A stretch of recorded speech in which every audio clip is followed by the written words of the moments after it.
Thank you all so much for being here. Thanks to my friend, Reverend Thurman Neal Tillman of First African Baptist Church for that warm introduction.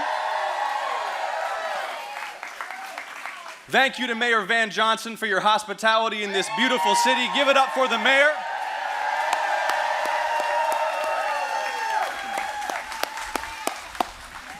And Savannah, let's hear it again for the next governor of the great state of Georgia, Keisha Lance Bottoms.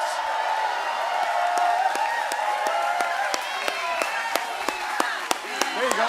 Keisha, Keisha, Keisha, Keisha, Keisha, Keisha, Keisha. Now, would every veteran, every military service member, every military spouse, please raise your hand if you can and hold it high and be honored by all of us here today for your service. Thank you so much. Thank you. Thank you. Now, Savannah, are you ready to work? Yeah.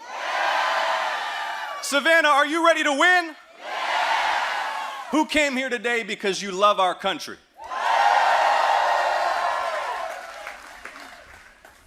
Then turn to your neighbor, somebody you didn't come with, and tell them, I'm not sitting this one out.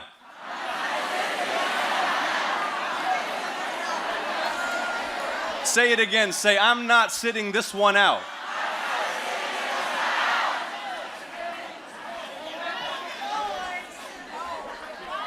Now, Savannah,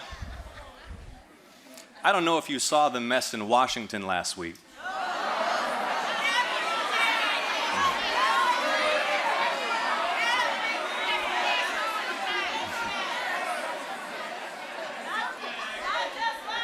The president was so humiliated in Hormuz.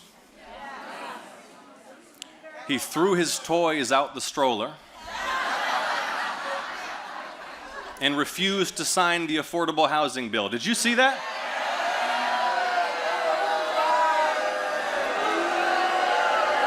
But wait, that's after he gave some felon donor a no-bid contract for the reflecting pool, and it filled up with algae, which for some reason required the deployment of the National Guard. And then because of his war and his tariffs, inflation rose to over 4%. He promised to bring down prices on day one. Do you remember that? Do y'all know what today is? Today is day 524, and groceries, rent, and health care are at their all-time highs in American history. Donald Trump and his puppet, Mike Collins. They doubled health insurance premiums for more than 1 million Georgians and threw 300,000 Georgians off their insurance altogether. I heard from a woman with cancer who waits tables for a living and said she was going to lose her health coverage in the middle of chemotherapy. And they did this to pay for a tax cut that went overwhelmingly to the rich and to corporate America. Did you know that, Savannah? Yes. Savannah, I never want to hear these two pretend they give a damn about working people again.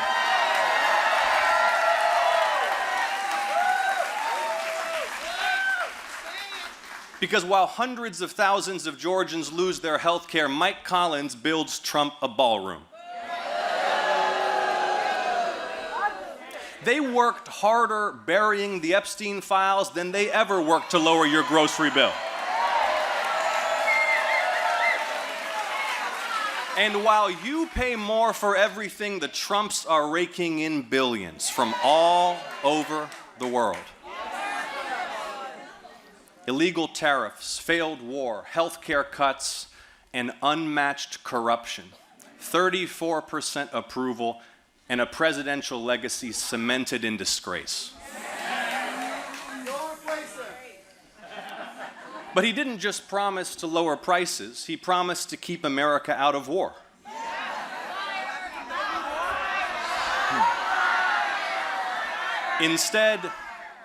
Donald's defeat sent gas prices soaring and made America weaker and less secure.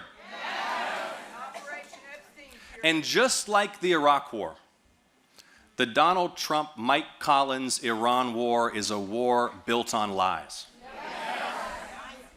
Lies about intelligence, lies about the war's purpose, and lies about its progress. Daily lies, hourly lies, lies and empty threats. Donald Trump said he would pick Iran's next supreme leader. And, quote, there will be no deal except unconditional surrender. He said, quote, we're going to destroy their missiles and raise their missile industry to the ground. And at his most desperate, quote, a whole civilization will die tonight, said the president. And all the while, daily promises of total victory. Did you see it, Savannah? But the reality of the situation is brutal and undeniable, because instead of unconditional surrender, the Iranian regime is emboldened. And instead of destroying Iran's missiles, we burn through years of our own. American facilities across the region were heavily damaged. 13 brave, heroic American service members were killed in action and hundreds more wounded. And after all that, not only are Iran's drones and missiles intact, along with their ability to throttle the global energy supply, Iran also still controls its stockpile of highly enriched uranium. A stockpile it only built after Trump shredded President Obama's Iran deal. Do you remember that? A decade ago, Donald Trump attacked President Obama for lifting some sanctions to secure nuclear inspections and restrictions on Iranian enrichment. This month, Donald Trump was lifting sanctions just to reopen Hormuz. On Wednesday of this last week, he said the war was, quote, done. And then on Thursday, another ship was struck. On Friday, the president was bombing again, and last night, Iran attacked Bahrain. But see, this is what happens when you send your son-in-law, Jared, to cosplay as a diplomat.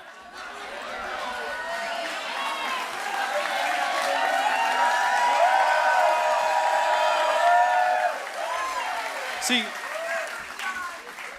despite zero qualifications, Prince Jared was tapped to lead Middle East diplomacy. Now remember, Jared's slush fund, Affinity Partners, already got $2 billion from the Saudi crown prince. Did you know that? And even now, while negotiating for the United States over Iran and Gaza, he's actively asking Arab princes for billions more. Not for the United States, for his own business.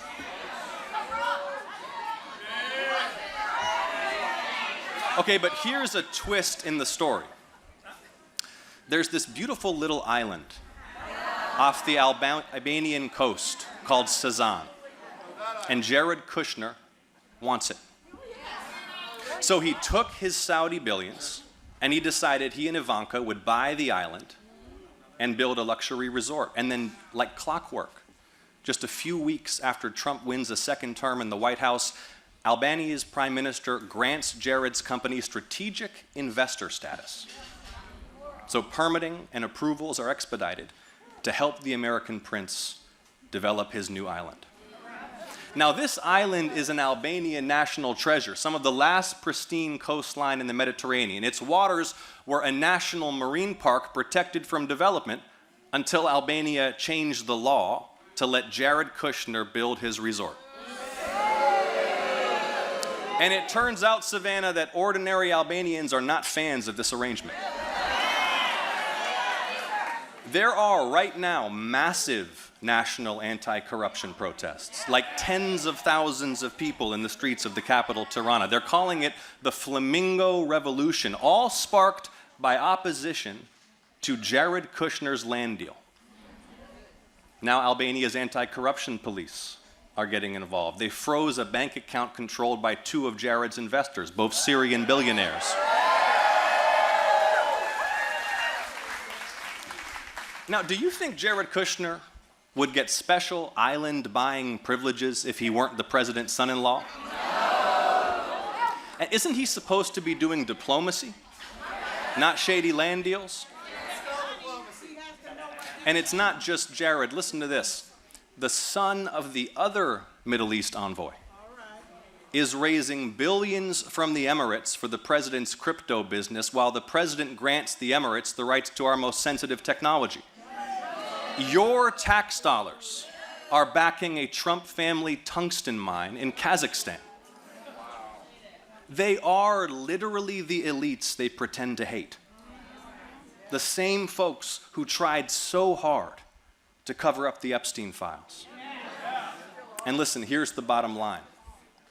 If you're involved in any of this, next year, you'll be raising your right hand and swearing to tell the truth, the whole truth, and nothing but the truth, so help you God, in front of the United States Congress.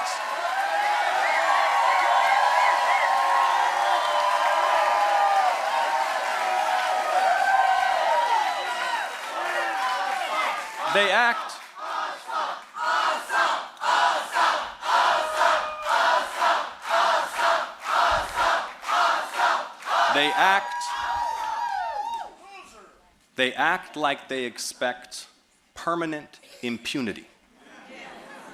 And it reminds me of my opponent, Congressman Mike Collins. Listen to this. A few years back, this degenerate political staffer named Brandon Phillips had been convicted of multiple crimes in Bibb County for some brutal violence.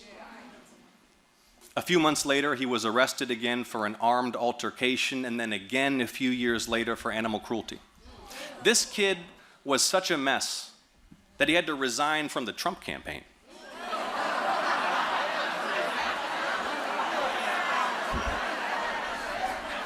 But Congressman Mike Collins saw Brandon and thought he'd make a great chief of staff. So Mike hired Brandon to run his entire congressional office. Fast forward 4 years, and as we speak, both Brandon and Mike are under active federal investigation for illegally funneling federal tax dollars to Brandon's girlfriend.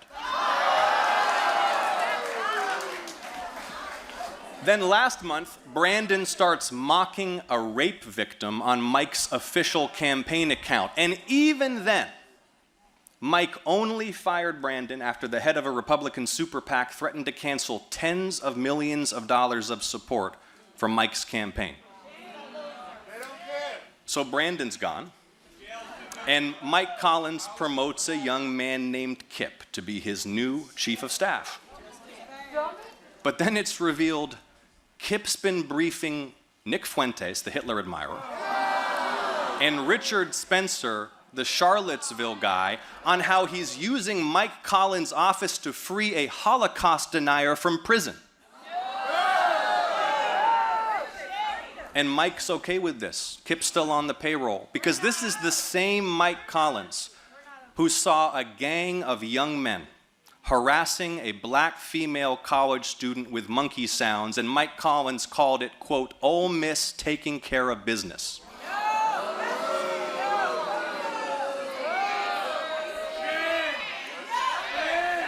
See, there's a reason Brian Kemp worked so hard to stop Mike. Why Eric Erickson said Mike, quote, knowingly hired a sociopath with a criminal record who was alleged to have used your and my tax dollars to subsidize his girlfriend.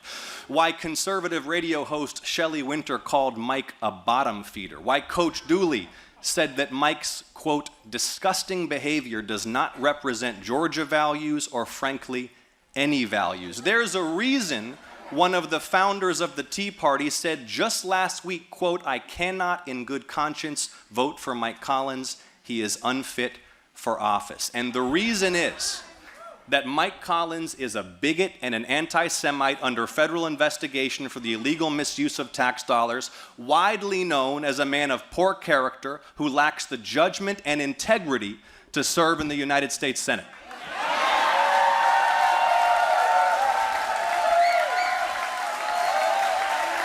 And now, Savannah, now the bigot congressman who's only a congressman because his daddy was a congressman, wants a promotion. But Savannah, come November, we'll end his political career instead.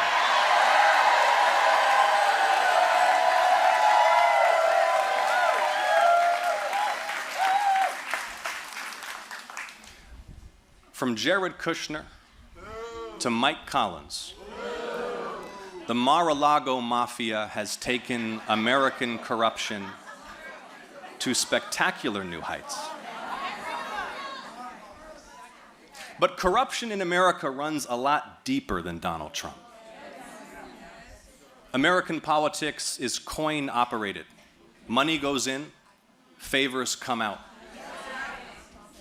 Spectacular wealth buys an ever greater share of power over our national affairs, while the mere citizen is treated with contempt. Cynicism sets in amidst a politics of broken promises, unmoored from fixed moral principles and incapable of inspiration or great national achievement. We were promised tax cuts for the rich would bring wealth to the working class. We were promised Iraq had weapons of mass destruction and our forces would be greeted as liberators.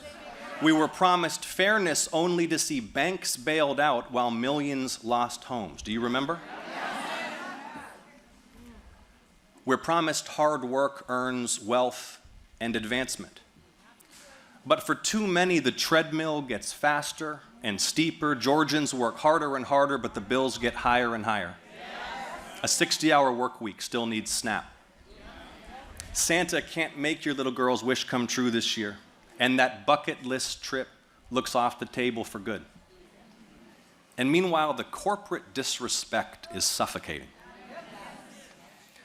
Instead of reading to your child, that precious spare hour after work is spent on the phone fighting your bank or the cable company or the insurer that's denied your claim and dared you to fight back while you're sick.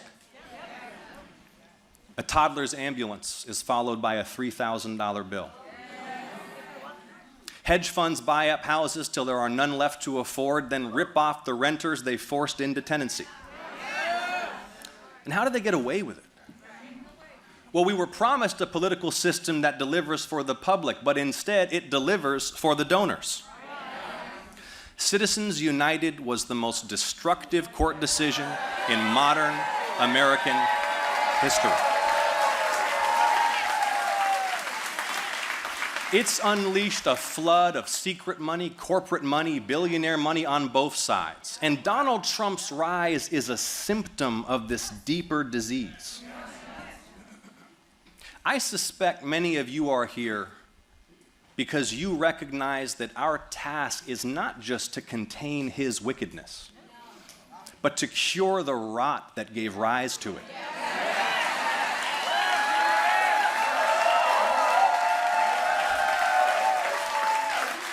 That this broken moment is an opening, not for restoration, but for reformation. Because who really supports allowing unlimited secret political money to bend the national agenda in darkness? In Garden City, or Albany, or Columbus, if I ask anyone, Democrat, Republican, or none of the above, if I ask them whether this is how things should work, it doesn't matter who they are. The answer is a resounding no.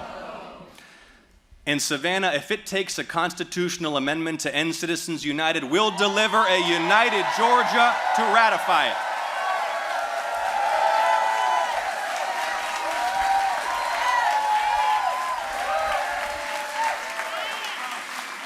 Because all of this has real human consequences.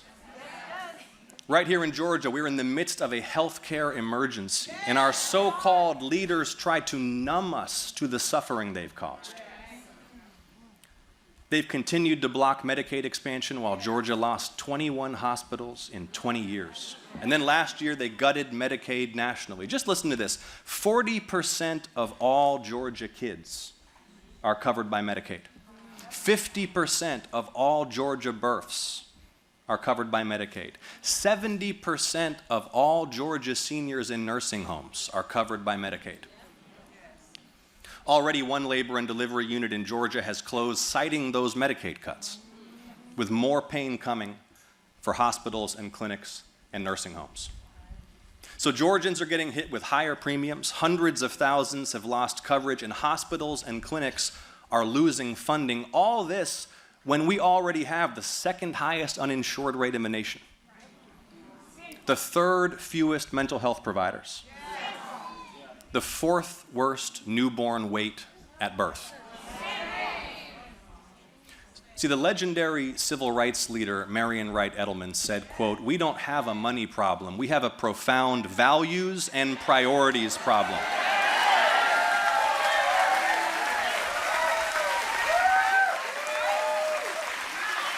Because, see, this isn't just the way it is or the way it has to be. All this needless death and suffering and misery is a choice.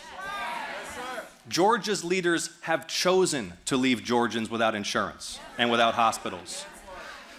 They're down having a stake at the palm, handing out your tax dollars to their donors while women hemorrhage in Georgia labor wards because they didn't get prenatal care. But Savannah, when you elect a Medicaid expanding Governor Bottoms in November, together we can get Georgians covered with great health care. Together we can save our hospitals and build new ones across our state. And when you send me back to the Senate, I'll keep fighting to ban these insurance companies from denying or delaying our families the health care we need.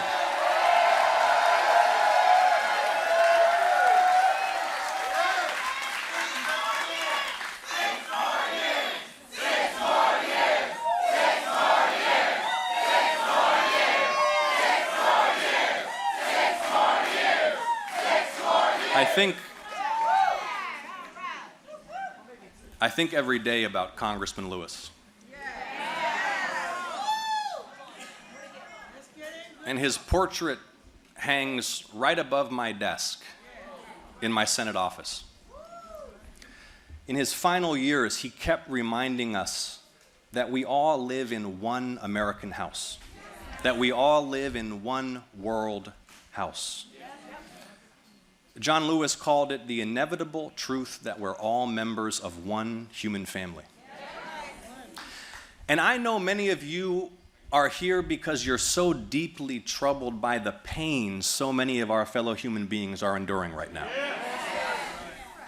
The terror of a child watching ICE take away his mother. The despair of a cancer patient losing coverage mid-treatment. The silent panic of a grandma when she sees the receipt for her groceries with 3 weeks left until her next Social Security check. Now, maybe they don't care in the White House or in the governor's mansion, but that ache in your heart, that pit in your stomach, that's what reminds us we're all in this together. That we're not just one United States, we're one united people. E pluribus unum, out of many, one.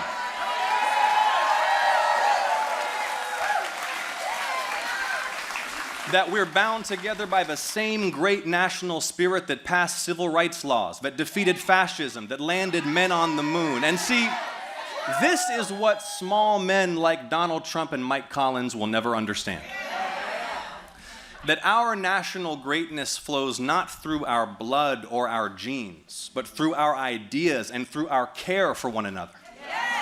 How amazing is it that the most powerful nation on earth proclaims as its core values that all are created equal, with inalienable rights to life, liberty, and the pursuit of happiness, no matter how humble our beginnings, no matter our ancestry, or when we arrived on these shores.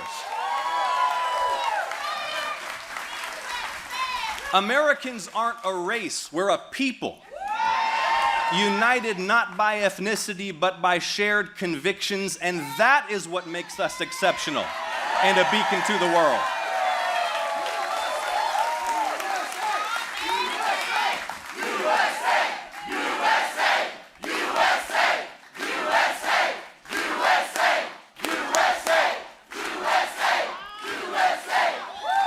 Just think, 250 years on, what the founders would see if they visited us today.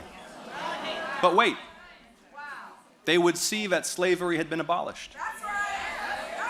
They would see that Americans without land and then women's and then the descendants of slaves had secured voting rights.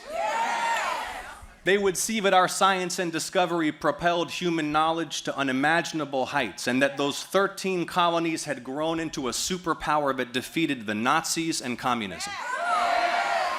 They'd see a pluralist democracy, people of all colors descended from every point on earth, stitched together out of many nations into one.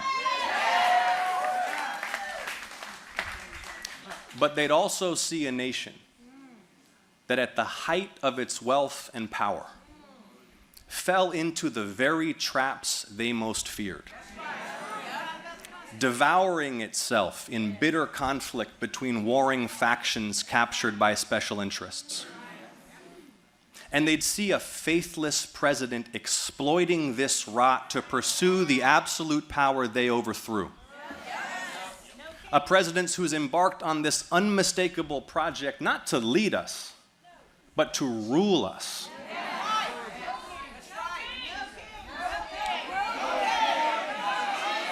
And here we are in Georgia, where he sent spies and agents to seize our ballots. Did you see that, Savannah? Now, why Georgia? Why Fulton County? I submit to you it's because the fact that black voters were instrumental to his defeat might be even more offensive to this committed racist than defeat itself. And now here in Georgia, he wants to send an election denier to the U.S. Senate.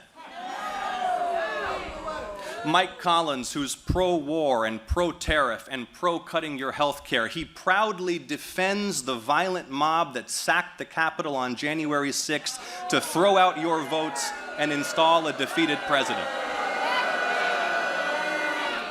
To this day, Mike Collins defends that violent attempt to prevent the peaceful transfer of power. But Savannah, he forgets your power. Because not only did their attack on the Capitol fail, it was early that same morning 5 years ago that Georgia shocked the world and sent to the Senate the young Jewish son of an immigrant and a black pastor who holds Dr. King's pulpit at Ebenezer Baptist Church. You did that, Savannah.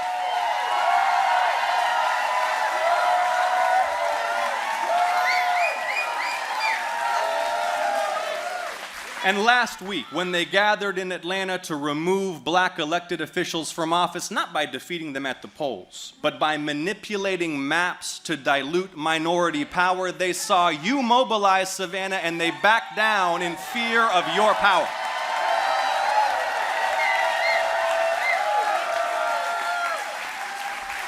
Savannah, a wave is building. The kind of wave that comes once a generation, when people have been pushed too far and they decide all at once, all together, that enough is enough. We have the power not just to restore checks and balances, but to rebuke these abuses of power with such power and decision that no president dares try anything like this again for a century. So, Savannah, let's give them a united Georgia. And let's make sure they hear it all the way down at Mar-a-Lago, that Georgia will bow to no king. The polls open in 4 months, Savannah. Let's get to work. Thank you. God bless you. Thank you so much for coming today. Thank you.